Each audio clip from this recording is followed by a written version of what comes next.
Kinwestiyon ng Office of the Ombudsman ang naging pahayag kahapon ni Attorney Ferdinand Topacio kaugnay ng mga isinasagawang aksyon ng mga otoridad sa 18 nagpapakilalang dating miyembro ng Philippine Marine Corps.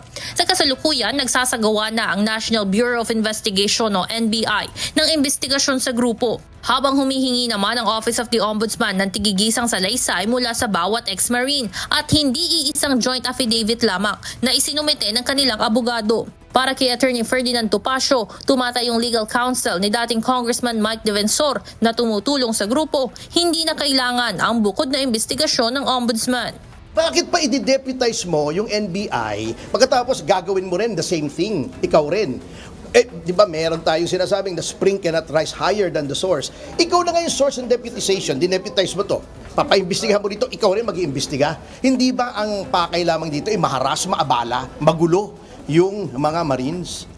Ngunit sa pahayag ni Assistant Ombudsman Miko Clavano, tinanong nito kung paano naging harassment ang pagbibigay nila ng oportunidad na ayusin ang isinumiting salaysay sa kanila. Sa nauna nitong paliwanag, maaaring totoo ang mga nilalaman ng una nang ibinigay sa kanilang joint affidavit. Ngunit mas mapapatibay anya ang kredibilidad ng mga aligasyon kung ang bawat isa ay maglalahad ng mga pangyayari mula sa kani-kanilang perspektibo.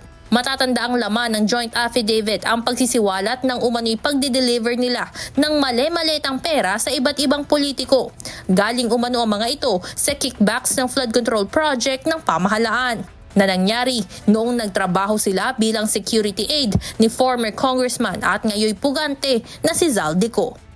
Evan Alvarez, UNTV News and Rescue. Diyos ang aming sandigan, serbisyo publiko ang aming pinahahalagahan.